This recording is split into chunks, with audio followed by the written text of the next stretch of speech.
Museum of Civil War Medicine. I'm Dana Schoaf, the Director of Interpretation, and I'm really excited about today's talk by Dr. Lesley Gordon, who is an excellent scholar and is also, I think it's okay for me to say, a friend of mine, and I'm really pleased that she's here. I want to read a little bit about her background history so you know a little bit about Lesley before she begins her talk, and I will briefly talk about this book just a little bit. Dr. Lesley J. Gordon earned her bachelor's from the College of William & Mary and her master's and PhD in American history from the University of Georgia. Since 2016, she has been the Charles G. Summerall Chair of Southern History at the University of Alabama, and now she tells me she's a confirmed Alabama football, baseball, soccer, basketball fan. Goes to as many of the events as she can. Roll Tide. When I met Lesley, she lived near Pittsburgh, and she was a big Steelers and Pirates fan, and she no longer cares about those teams, sadly enough. Her career has spanned 2 centuries. I told her it sounded dramatic to say that.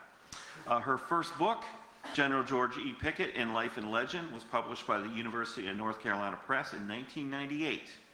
And then in the 21st century, I think it's interesting, Lesley has probed regiments and elements of Civil War soldier life that are, I think, a little bit difficult to talk about and haven't been discussed, as you'll hear today. In 2014, she published A Broken Regiment, the 16th Connecticut's Civil War, by Louisiana State University Press.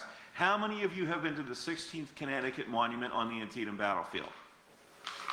Good number of you.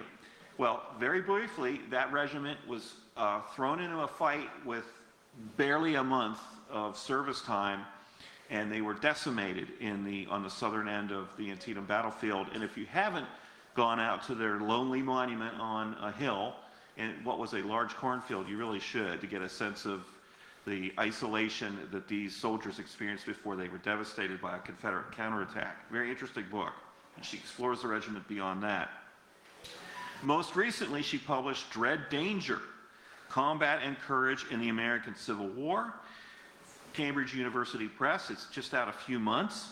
And it was a finalist for this year's Gilder Lehrman Lincoln Prize, and that is a big deal in the history community. To be a finalist is a big deal for that. Only the most highly thought of new books get put in the ring for that.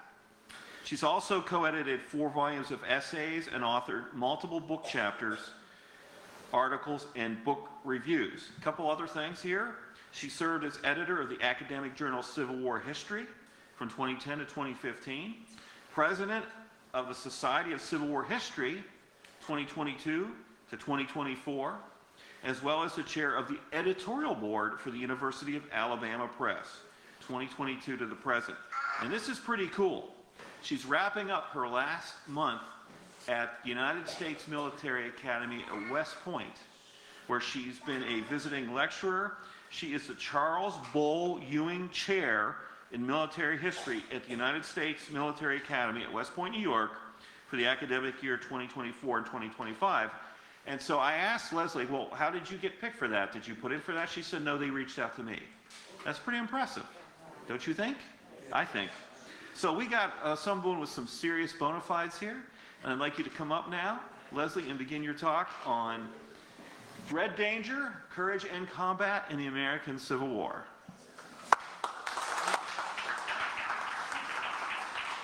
Oh my gosh, one last thing, this is really important.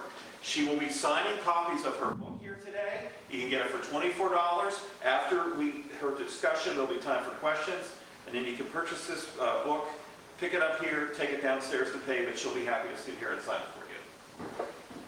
Thank you so much, Dana. Yeah, Dan and I go way back, and it is, to be honest with y'all, I'm one of these people that I was just saying to him, my sports affiliations match where I live. And I'm sure people in this room hate that. Okay? My husband hates that. This is from Pittsburgh.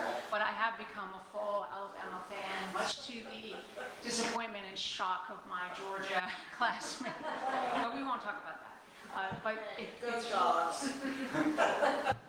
Sorry. It's It's really an honor to be with y'all this afternoon, and I want to thank Dana, I want to thank Melissa and the rest of the staff of the museum, and I'm pleased to see some familiar faces out in the audience. It's really nice to come down here from West Point. I do live in Alabama now, so I don't get as many opportunities to be in the Eastern Theater, right, as I used to. Today I'm going to talk to you about my new book. I wanted to tell you a little bit about why I wrote it, and then give you an overview of the two regiments that I focus on. I chose this topic mainly because it interested me. I've been thinking a lot about this. I had this question asked in some podcasts and interviews I've been doing, why would you write a book about cowards, essentially?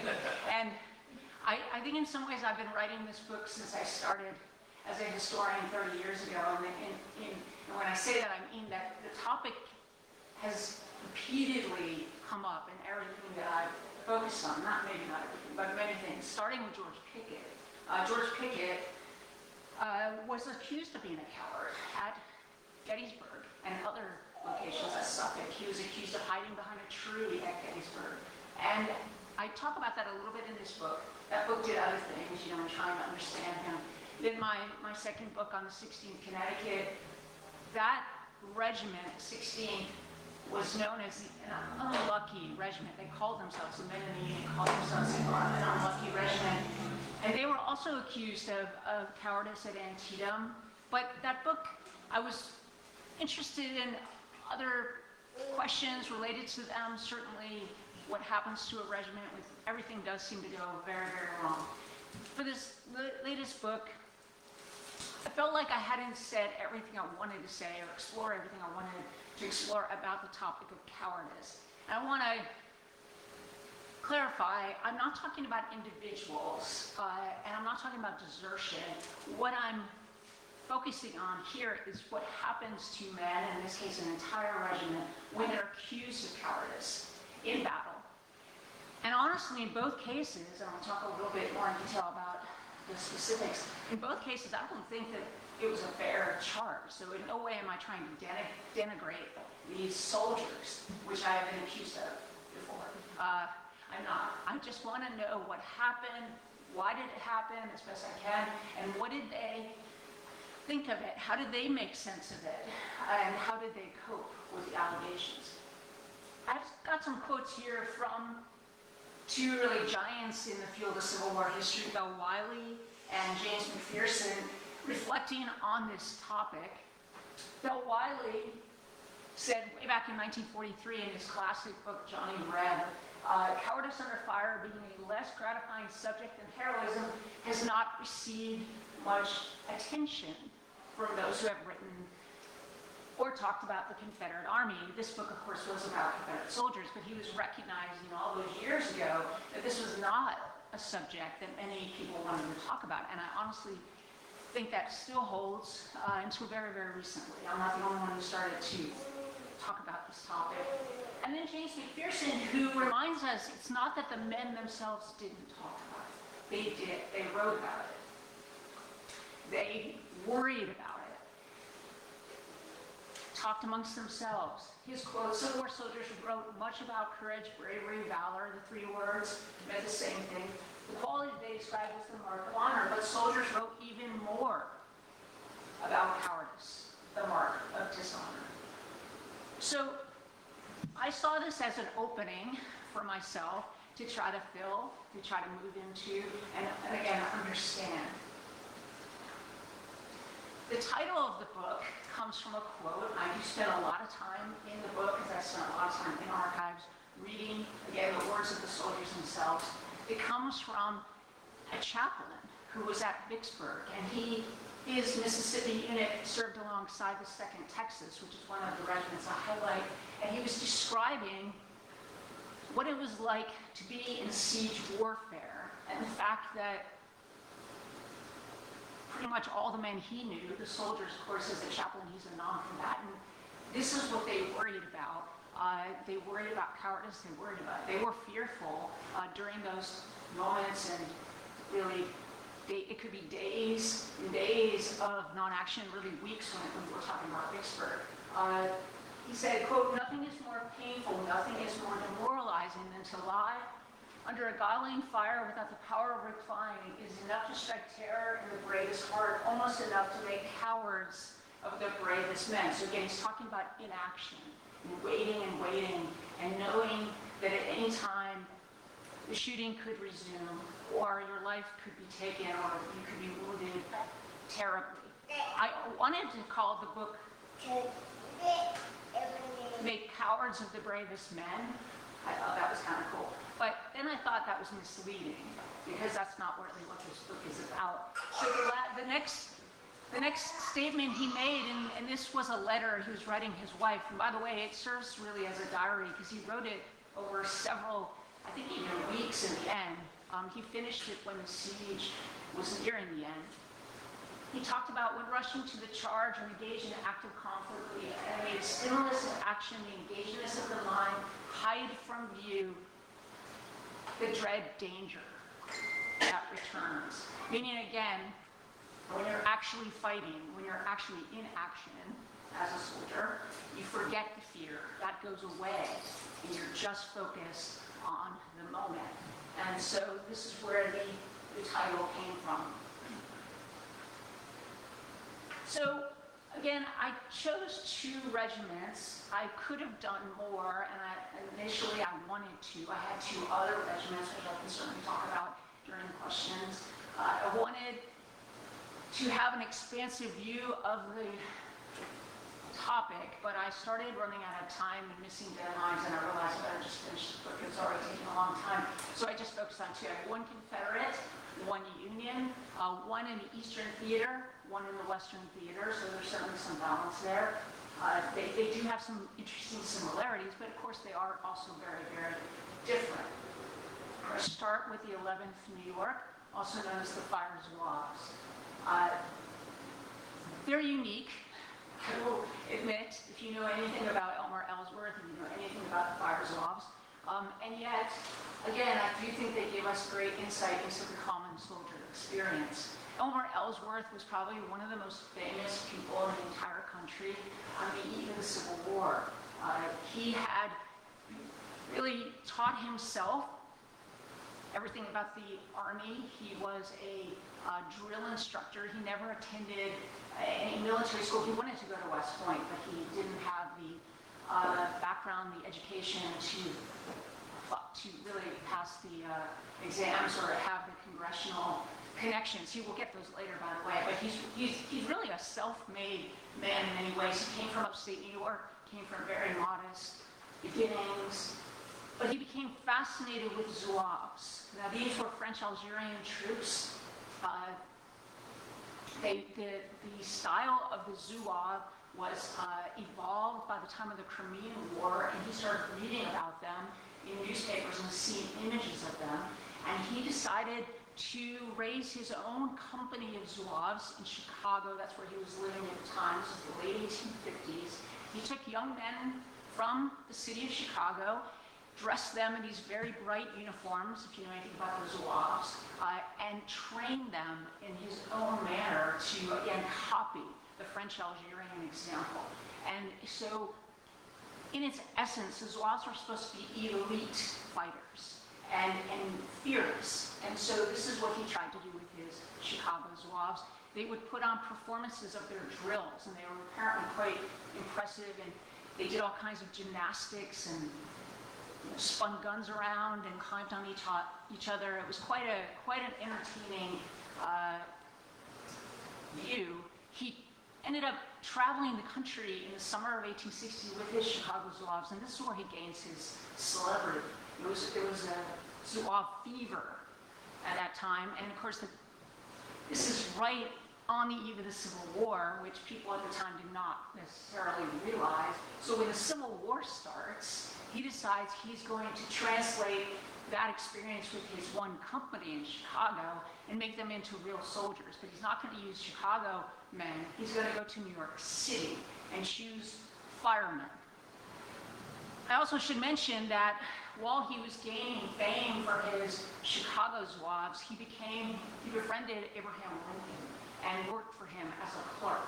So this is only going to make him more popular, and he travels with Lincoln to Washington when Lincoln becomes president. He is trying to get Lincoln to create a position for him in the War Department, a militia, an office of the militia, and nothing comes of it. Some of it had to do with, of course, the timing.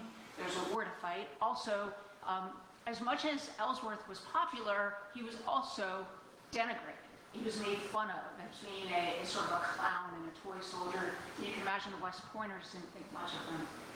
So when Fort Sumter fell, he gives up on everything in Washington, and he rushes to New York, and he starts raising his regiment of firemen. He announces that only firemen will make the best soldiers because they, he said, would be ready in an instant. And think about it, even today with firemen. The assumption is that these men are undeniably brave. They will run into a burning building to save you and not worry about their own safety. So this is an image from the pre-war of a fireman. They wore their bright red shirts. They were known for their physicality. They also had a really tight sense of identity. They were very close as firemen. You know, these are volunteers. Many of them were immigrant Irish from the city. But they also had a reputation of being kind of difficult and rowdy.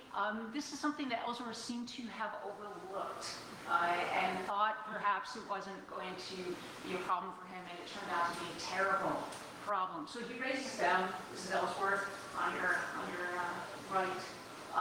He raises them really in a matter, I think about a week out, he's filled. He's actually got more than 1,000 men. They're called the Fire Zouaves. They will become designated as the 11th New York Infantry Regiment when they are formally mustered in. Gets them down to Washington, D.C. There's so many troops coming into Washington, there's nowhere to put them. And for a while, they're actually in the House of Representatives, and they take over. So this is an image of them from Harper's, where they're pretending to be congressmen, and you can see them lolling around on the desk and in the chairs, and it's just gotten, it's sort of a silly scene, but it does speak to the problems that Ellsworth is going to start to have, where he cannot control them. They go out into the streets, they commit crimes, some of them petty, some of them very serious, or accusations of violence, even rape. They steal, they set fires just so they can put them out. And he will deny over and over again that the entire regiment is a mistake, that it's only a few bad seeds, essentially. He writes his fiancée. There's some letters where he is saying, you know, we are the best regiment. Everybody says so. One thing about Ellsworth, he never lacked confidence. And I should tell you too, the firemen loved him. He wasn't one of them, but they loved him. And, you know, even with all the struggles he's having, trying to train them and trying to force them into sort of military drill, there's this great affection, really, on both sides between the firemen and Ellsworth.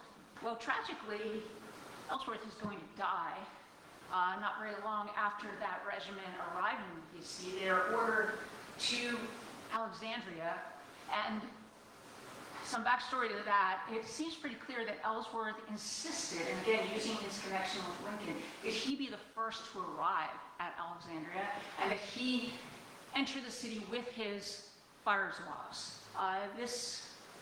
The orders that he gets say that he was supposed to coordinate with another unit, with another officer. He ignores that.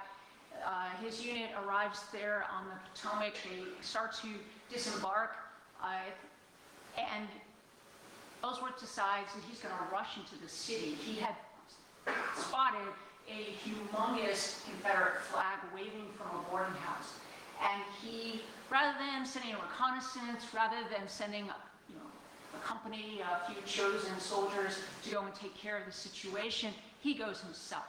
He enters the house very early in the morning and rushes upstairs. He has with him just a handful of soldiers, 2 journalists, Ellsworth was very, very savvy when it came to the media.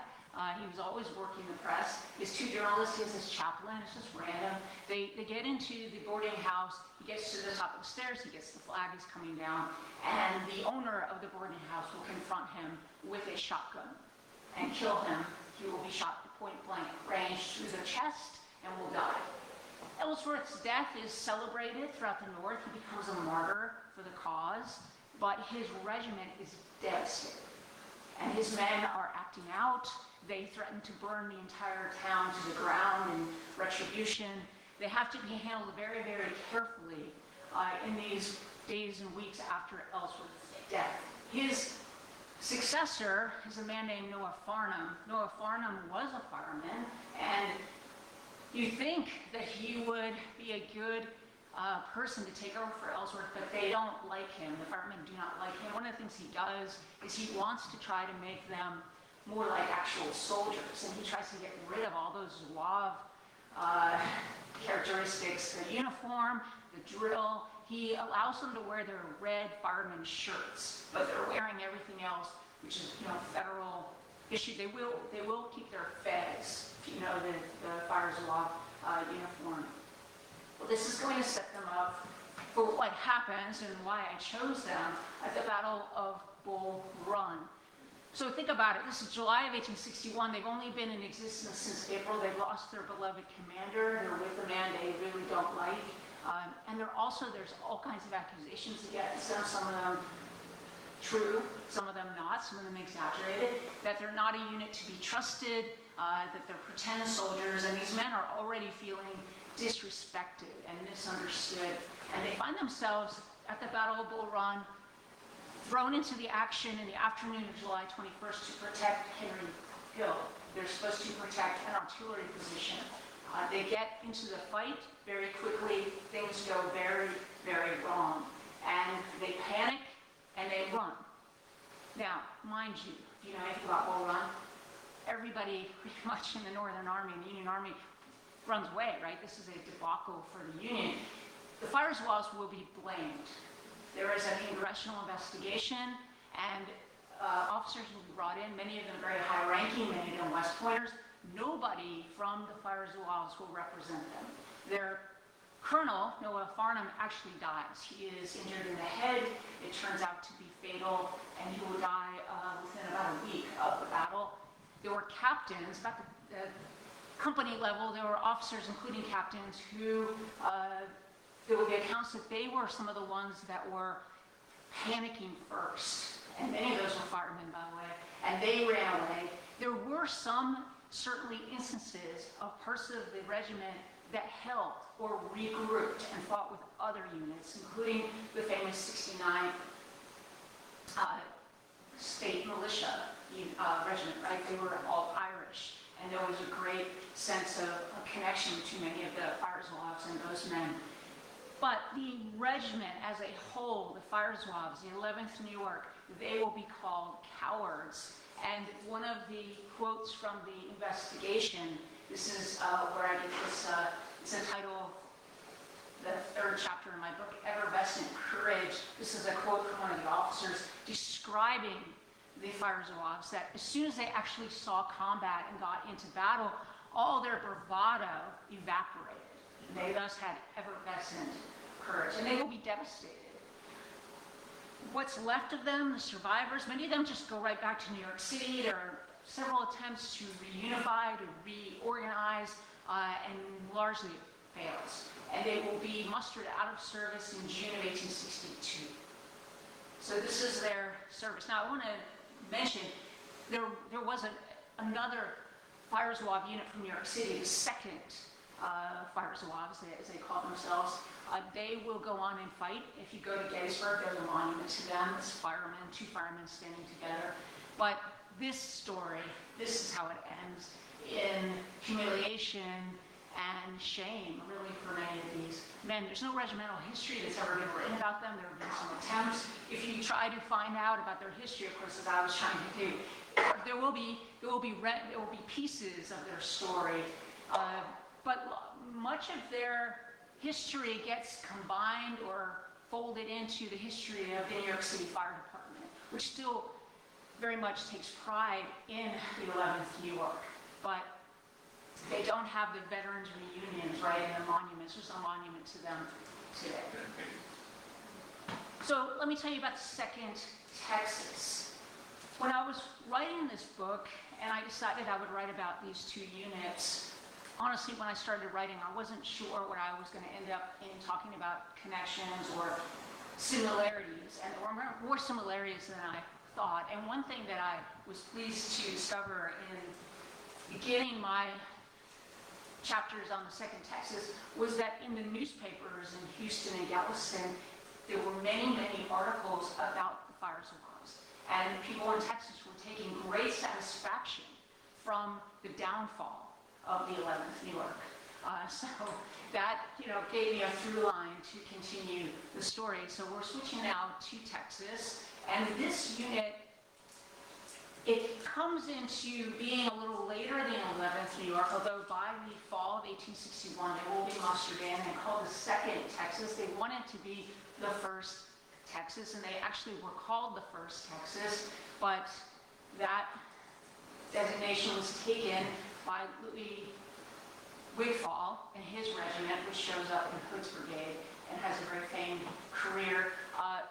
But one of the reasons they thought they should have this name is because they have, it's really a group of luminaries, representing the unit. They're not only veterans of the Texas Revolution and the Mexican-American War. Sam Houston's own son served. They also had other governors' sons, very, very wealthy men, the children of slave owners. It really was a cross-section of power structure in Texas. Ralph Smith, who I quote here, I use him quite a bit in the book, he wrote a reminiscences of his experience years later. He has some great quotes about being a common soldier, and he's describing in the early days of the unit just how confident they were. The possibility of such a thing as defeat never for a moment entered the mind of a member of our inexperienced corps, he said. Day after day we were dying, wine, and flattered. Night after night we floated upon a sea of glory. So just to tell you, this, by the way, this is one of the German immigrants in the unit, Charles Ruff. This unit had an entire company of German immigrants. So that was an interesting parallel to the Zouaves in the sense that we had an immigrant representation in both regiments. Next to him is General Moore at the top. John Moore, he, at this time, is a colonel. He is their 1st colonel. He's not from Texas. He was a regular Army officer, went to West Point, became a school teacher for a while, but went back into the service, and it just was happenstance that he was sent to Texas. He was actually sent to man the defenses of Galveston. And then when this unit was formed, he was made colonel.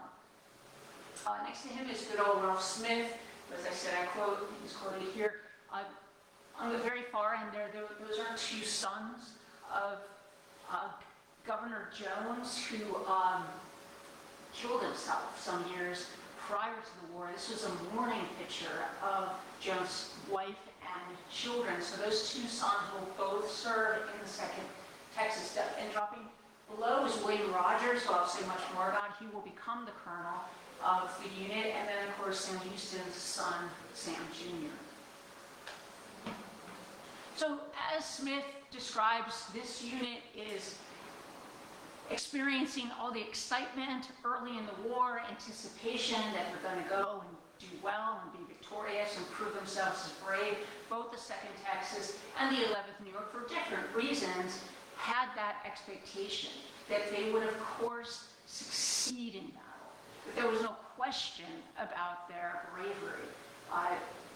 But as I started to dig down, I found that there actually were some questions about whether they would be brave. This is a quote from a poem published in one of the newspapers, the Houston Tri-Weekly Telegraph, the first week of March 1862. This is just before the unit leaves Texas and makes its way toward Tennessee and ends up at the Battle of Shiloh. And the writer is a young girl, Molly Moore, and she's essentially saying in this quote, right? The cowards are going to be the ones that are going to die, literally shrink and cower on the battlefield, and only brave men will survive. And by the time of the spring of 1862, there is a lot of talk in the newspapers that men like those in the 2nd Texas, that they need to go and prove themselves, and that more men need to enlist. As we know, there will be the draft passed, the conscription law passed in the Confederacy right after Shiloh in April of 1862, but there was increasing pressure from the home front for every single eligible man in the Confederacy to serve, every single white man to serve for the Confederacy. And so this is starting to also weigh on the minds of the men of the 2nd Texas, and they're starting to wonder if they're ever going to leave Texas and feeling restless. I found indications that there were several officers that wanted to get out. They didn't think the 2nd Texas was ever going to see the elephant, so to speak, right? See battle, but they do.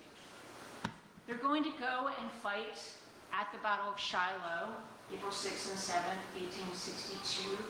They take a very arduous journey from Texas toward Corinth, Mississippi, and then up to Tennessee. They will march, they will be on boats, they will even be on trains. They will arrive on the battlefield on April 6th to fight, and by every indication, they fight very well. They're low on food, low on fresh water, but there seems no sign of any trouble. Their commander, Colonel Moore, is leading them, but he will be removed and detached so that he can lead a brigade. It's on the 2nd day where things break down. And if you know anything about Shiloh, you know the 2nd day is when things break down for the entire Confederate Army. Grant is on the ground, he's got reinforcements, and he is going to prove victorious by the end of the day on April 7th. And as best as I could piece together, the situation with the 2nd Texas on the 2nd day is they are holding a line, they're holding a position, and they're being warned not to fire, that there are troops coming toward them, and that these are reinforcements. They're supposed to be men from John Breckinridge's units. Well, there is some worry in the ranks of the 2nd Texas that in fact that's not those aren't Confederates, that's the enemy coming at them. And there's some really intense exchanges, particularly with William Hardy, who I'll also say more about, where he is insistent that these men not fire. Well, it turns out that the men of the 2nd Texas were right, Hardy was wrong, and they will face enfilade fire. They will be hit on more than one side. It is really a catastrophic situation for the men in this position, including the 2nd Texas, and they will break, and they will run. And like the 11th New York, they will regroup. And many of them, especially under William Rogers, who is their lieutenant colonel at this time, will keep fighting. But what's going to come out of the experience, again, much like what happened in 11th New York, are the accusations and the allegations of cowardice, and they start to make their way into the newspapers back in Texas. I have here 2 excerpts from a letter that William Rogers, again, their lieutenant colonel, he's going to become their colonel, he wrote his wife in June. So even by June, right, we've got 2 months, more than 2 months, the rumors are still out there that something very bad happened on that 2nd day for the 2nd Texas, rumors of cowardice. And he's saying to her, he can't believe it, that he knows they behaved well. They even have the name Shiloh inscribed in their battle flag, which was seen as a great honor and not given to every regiment. And why would it be given to a regiment that performed badly?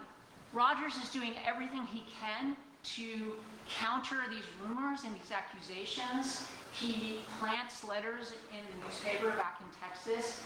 He's writing his wife all the time, very upset.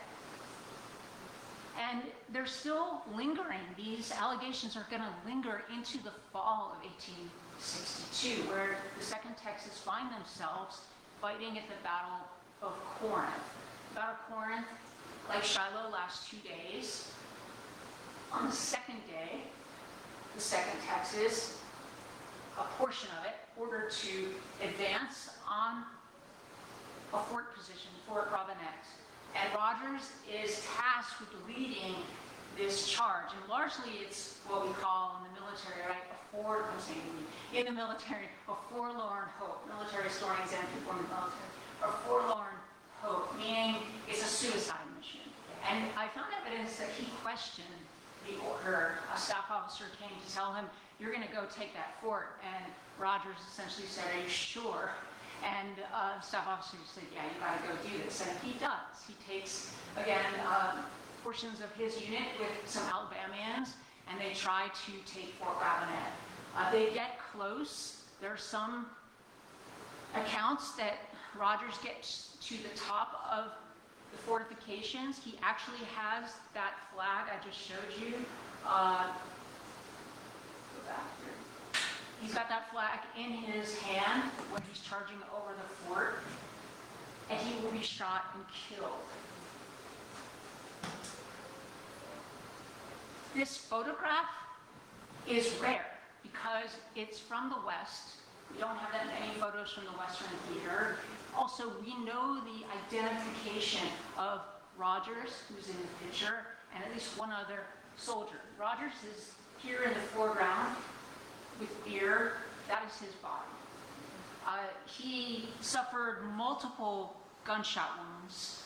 He's stripped of his uniform. You can see he doesn't have his shoes on. If you look closely, this is just a catastrophe for the unit and for him. But what I discovered as I dug deeper and trying to make sense of what happened in this moment is, I argue that he was acutely aware of those allegations, even in his final moments of life. His soldiers were yelling, "Remember Shiloh." Also, he had in one of his pockets a letter, and this comes out later from a Union soldier recounting the story in one of those post-war publications. And I don't think there's any reason to doubt this, that there was a letter that Rogers was carrying around from the wife of another officer, a lieutenant, asking Rogers to defend her husband because of the allegations of cowardice. He was also, interestingly though, wearing armor, body armor, which makes me think, and that story I just told you about him questioning the order, all these things to me add up that I don't think he really wanted to die in that very moment. That he had some second thoughts, and yet he knew that the best way to redeem himself, his honor, and that of his regiment was by death, by blood sacrifice, right? This was the way that you cleanse yourself of these shameful allegations. Finally, when he was about to drop, collapse, and die, he was waving a white handkerchief.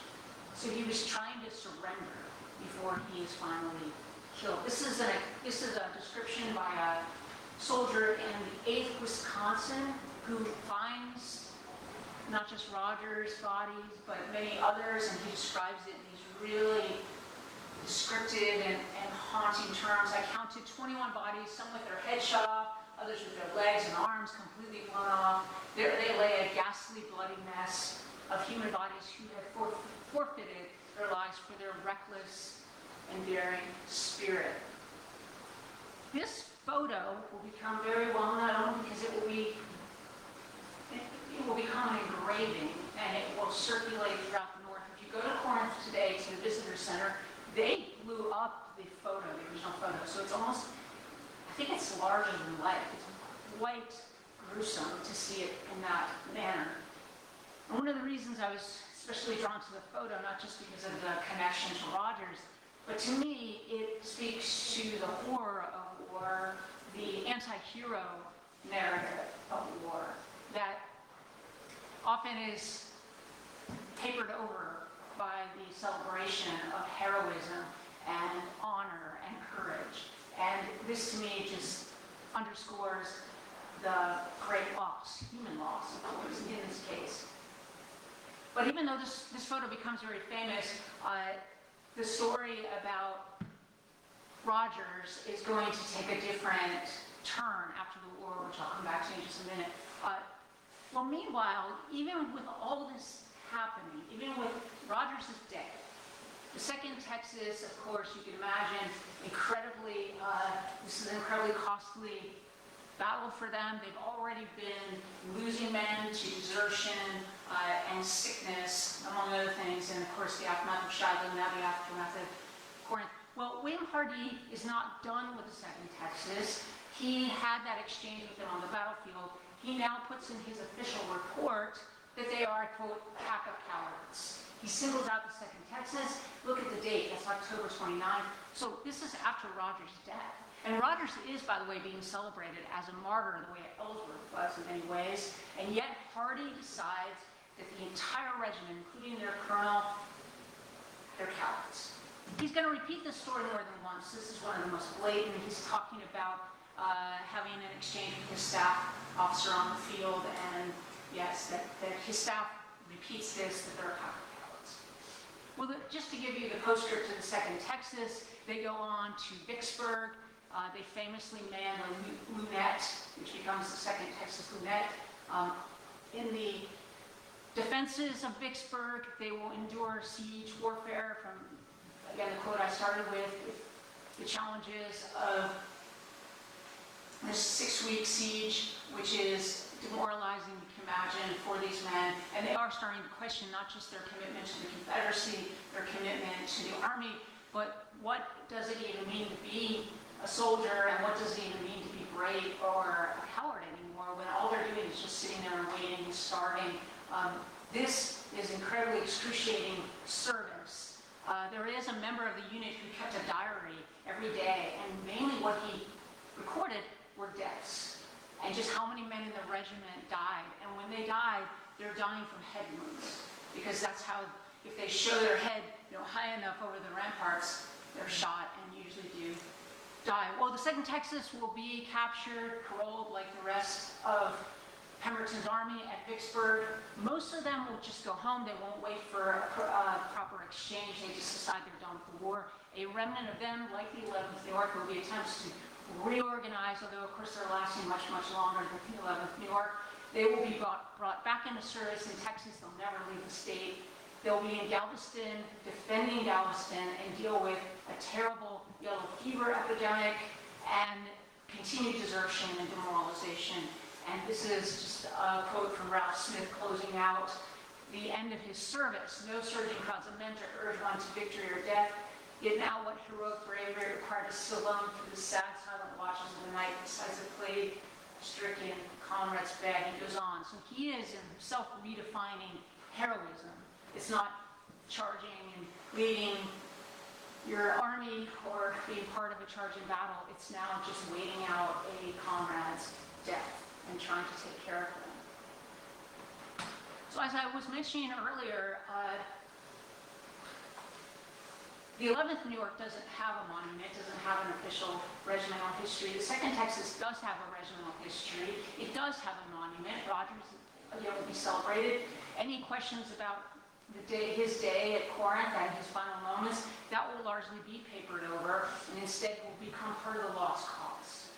He shows up in speeches. If you go to Corinth today, there is a monument to him, and the inscription on the monument is classic lost cause and celebrating, quote, Anglo-Saxon courage. You're not going to learn the story, anything of what I just shared with you from the public monuments at least. And the imagery, too, these are two examples. This is on your left. That's an image from Harper's Weekly that came out in November of '62, and it contrasted that photograph, the engraving, and you can see this is a much more heroic account of Rogers. And so I say here, remember the hero. That's the story that's going to be remembered of him. You can see the flag and him heroically dying right at the lead of his men. And on the right, that is one of, there are many, many images actually created of the 11th New York, and this is one of them that appeared also in Harper's on August 10th, 1861. And it's supposed to show the Fire Zouaves, or it does show the Fire Zouaves fighting hand to hand with cavalry, which is insane. And it didn't happen. But it makes a good story, and it shows them looking very strong, and they don't even have their shirts on, so very classic, brave picture. I would just end with this point, and then I'm happy to take questions. When I started this project, as I said, I was pushing against a lot of other historians who said, this doesn't matter, it didn't really account to much. Most men who fought, they maybe had a bad day, or even a regiment, like the story of the 2nd Texas, or even the 1st or the 11th New York, but that they would redeem themselves in some way and go on and fight, and that, you know, there are even historians that believe that talking about these stories in any way takes away from the broader history of the common soldier. And I feel that we need to have all the stories, as many as we can find, to understand the entire experience. I'm not in any way taking away from stories. First Minnesota, for example, I was just talking to my cadets about that the other day. That's heroism. I don't know how else to describe it, what happened to them at Gettysburg. But this aspect has become very shadowed and secret. This was a quote from Colonel Alfred Colquitt. He was in the 7 days in Virginia, and he was writing in a letter to a friend about witnessing men running away. And he said, quote, "This is a secret history of the fight which you will not see published." And as I say in the book, he could not have been more prescient, because we just don't find these accounts. And I do think they need to be heard. Thank you.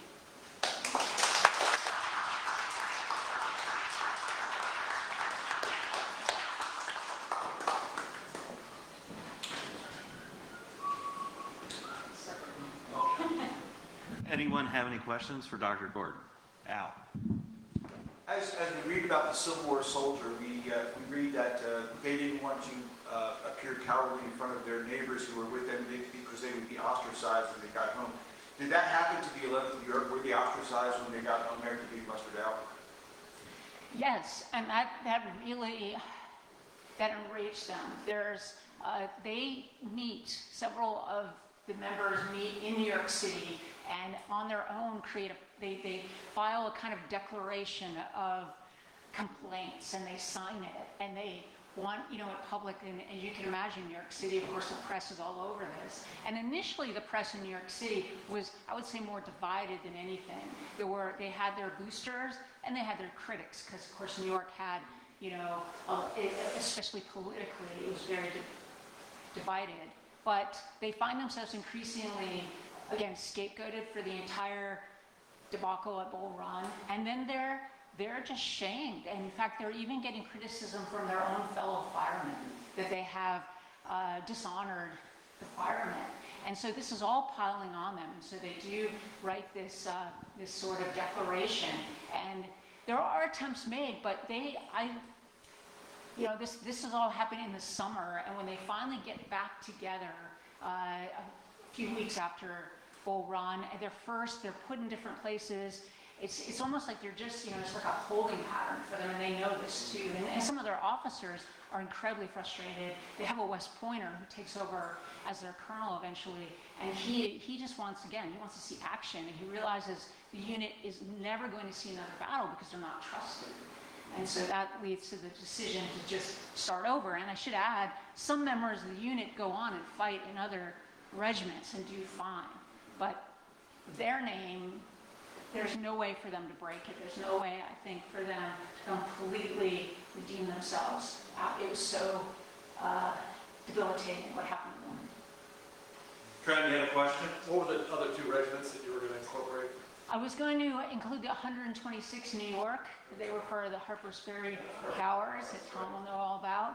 I had a good deal of material on them. I ended up writing a separate piece on them. A book just came out in honor of Dan Sutherland, and I wrote more about that story, the Harper's Ferry Cowards, and condemnation, allegation put on them because they're all captured at Harper's Ferry, and how they redeem themselves. Yeah. They go to Gettysburg famously, right? If you know that whole story with Alexander Hayes. But what I thought was so interesting about them is they don't want to let it go. This gives them a chip on their shoulder, and even at their reunions, they keep going back to Harper's Ferry, and they want to, remind their audiences and everybody around them, you disrespected us, and look at how well we did in the aftermath. So I thought that was fascinating. And then the other unit was a USCT unit, the 8th United States Colored Troops.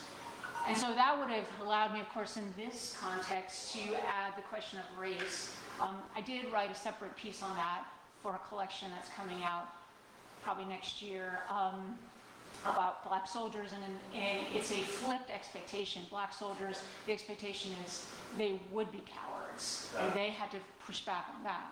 So I explore it that at Alusty, the 8th USCT completely breaks down and struggles, and so that's what I explore.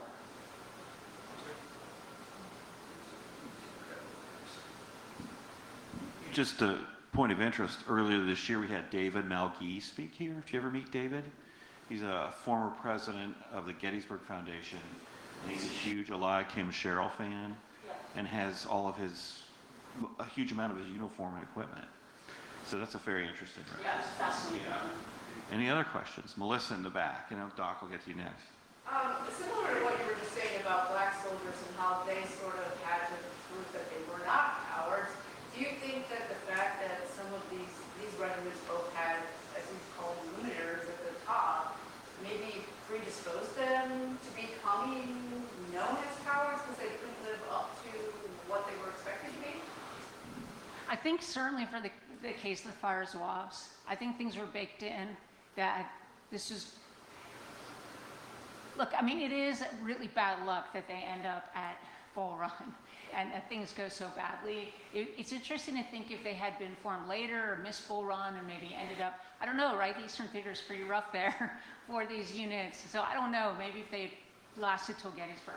But yeah, there already were so many critics and questions about them. And there's some interesting editorials wondering aloud, being a fireman, yeah, there you have certain characteristics, but does that translate into being a good soldier? I think it's a little more complicated with the 2nd Texas, although I do think when you're looking at white Southern men, especially elites, the sons in this case, or husbands, fathers, what have you, these men that come from wealth and power and the whole cult of honor, there is an expectation that you're going to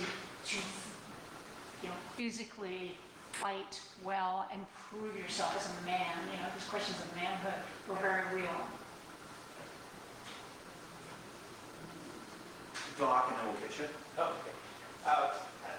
Let me preface that I have never been to battle, so I had no idea what that must feel like. But I've been intensely interested in trying to understand the concepts of cowardice and the antonym of that to me is courage, where that comes from. My stepson fought in Iraq and was in a group that knocked down doors and shot people, from which I don't think he ever recovered. And although he was a lieutenant at that point in time, he was so terrified because they did night patrols. This wasn't daytime battle. He was terrified every night to leave men out to do that, which I totally understand, which the Army helped him with, and I'm not trying to discourage them, this was a common thing, and anti-anxiety drugs were handed out, a handful of the people who had been through this. And I think when he came back, he had a tough 4 years with PTSD, and still has problems with it at this point in time. But where I'm going with this is, to me, courage, and I can't ever express this to him, is to understand what you're afraid of, the terror that you have, and then you get up and go do anything. And I just wonder what your thoughts are about that slant on it. Well, if any of you here have read Gerald Linderman's book, In Battle Courage, that he captures just the point you're making. It's not the idea that you deny, the soldiers would deny that they were fearful. It's not that you don't admit to your friends, comrades, your family even that you're fearful. It's how you act in the moment. Do you overcome the fear? It seems like you're speaking to. And that's the challenge. And the other, of course, point about both of these regiments, I'm looking at episodes related to their very first combat experience. And that is unique, and that's another reason why I've had pushback from historians and read other works would say, well, there's a great book, by the way, on Shiloh, and I'm going to forget the two authors, but it's Seeing the Elephant is the title, and the two authors argue, and they look very bluntly at not just the 2nd Texas, which they include, but other units, or units on the northern side that were jumping in the Tennessee River, right? And nearly, some of them drowned because they were so scared that first day of Shiloh when the Union was surprised. They conclude at the end of their book, and there's a quote that I use in my book, that none of this really affected the men in the end. That they went on and did fine. And this is what I'm getting at. And I'm not saying that they didn't do fine, but I think we need to recognize the repercussions to not just the allegations, but to the episodes where things did break down. And it could well be that the men moved on and redeemed themselves, or it could be that they struggled with it the rest of their lives. And as I use the case of William Rogers, this clearly haunted him until, I believe, those final moments of his life. And so that's the point I'm making, that it matters, that we just listen to the men themselves. This is not me putting my views on the past. Listen to the men themselves. What do they tell us about those fears and how they try to overcome? Excuse us, Professor. We have a bus waiting. Sure. Well, thank you for coming. Sorry. I apologize. No, thank you for coming. But thank you very much. It was a very informative. Thank you. Thanks. My question is actually something along the lines of his question. And I'm just wondering how much of true motivation drove the men, as you said, to stand up for be courageous, because, and again, I've shared it with you before, one of my ancestors from, now in Bradley County, Georgia, which is southeast Georgia, he was, they were laborers, I think at the time they probably had the farm too, but, I think Southerners like him were probably fighting for the sake of their state, and this is something I think Americans a lot today don't understand, is that at the time people were, their state was preeminent for the United States, but, I'm sure some of the Northerners were fighting, to free slaves, other men, as you said, the plantation owners, the wealthy of the Southerners were fighting for honor. And I'm just wondering how much of that true motivation, true principle, do you think affected the courage, or if you want power? Because I've never been in battle, and like I said, when I took my whole ancestor, and again, he was getting 30, so he was an old man at the time, literally fought through almost 2 hours from it. I can't fathom it. I can't imagine what it would be like at that time. Well, this is a question that has intrigued historians. There are many books on it, in trying to understand the motivation. And I quoted James McPherson and Pete Carmel. I wrote a book about common soldiers. I've tried to wrestle with the question, certainly in looking at the specific units. I think one of the things I think you're hinting at is it's complicated, and it can change over time, and it can also even change, within the same soldier who enlists for one reason and then decides he's there because of his comrades, he's there because of worrying about shame of being a deserter, maybe, right, he enlisted for money. There's all kinds of reasons, certainly, why these soldiers found themselves in uniform. In the case of these two units, certainly the Fire Zouaves, they did get caught up in this, it was almost a circus atmosphere in those early days, literally days of the war. And with Ellsworth as their head and all the attention they got, and like I said, they really believed that as firemen, that there's a quote that Ellsworth makes, he's talking to Horace Greeley at the New York Tribune, and he says something like, there's a volcano that's about to blow, in the country, and only firemen can put it out. So they're tasked with having, again, special skills. And I think once the reality of soldiering, of course, starts to dawn on them, what are they doing, right? They're bored with drill, they feel like they're being disrespected, and on and on. The 2nd Texas, yes, they are very representative, I think, of really the Confederates' ideals of having a slave nation and protecting that institution. Does that mean that there were non-slave owners in the ranks? Yes, there were. But, and that they very much melded under those ideals, and their officers speak to them. And Albert Sidney Johnston, before the Battle of Shiloh, and he dies there, he gives a speech to his army, and he talks about, you know, the notion, of course, of defense, but also talks in very racialized terms about defending the South, you know, from the sort of hordes of mercenaries. That's what the South would often call Northern soldiers. So, yes, the motivation is something that I think you want to be careful about when you're talking about it and looking closely at what the soldiers tell us. And like I said, it can shift and change depending on who they were or where they were. Well, you know, again, I'm thinking about Robert E. Lee, and believe me, I'm not trying to, I mean, slavery was a horrible institution. I'm not trying to defend that at all. But people think Robert E. Lee was a traitor because he left the Union, the Federal Army, and joined the Confederacy. But, and again, I'm not an historian, it's just what I've read or other historians. For him, the loyalty was to the state of Virginia, and that's what he was defending, rather than the United States. And I mean, I think today, for us, we don't understand that, and I mean, I couldn't imagine it either, but in some ways, couldn't that have been sort of a common, if you want to call it motivation, or it's a reason, they said, defending the South against the Northern aggressors? Well, Lee, I think we should look also at Lee's own words. And within Lee's family, he had family members within his own, you know, direct family who stayed in the Union. He, you know, did turn on his oath to the United States Army and joined the Confederate States Army.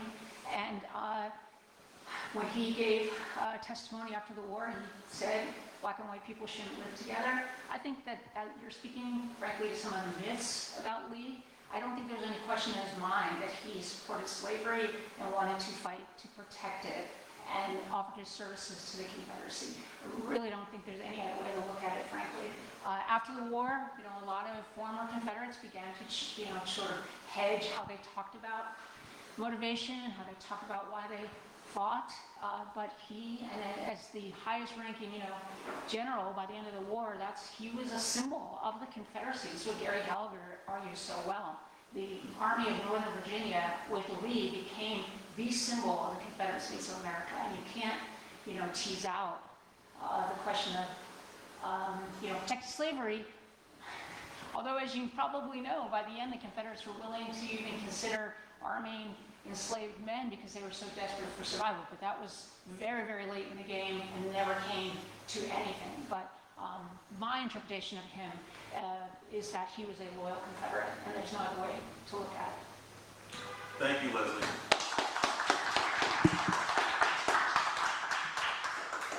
And thank you all for attending. And like I said earlier, Leslie will be here to sign books. You can purchase them for $24, get them signed here. And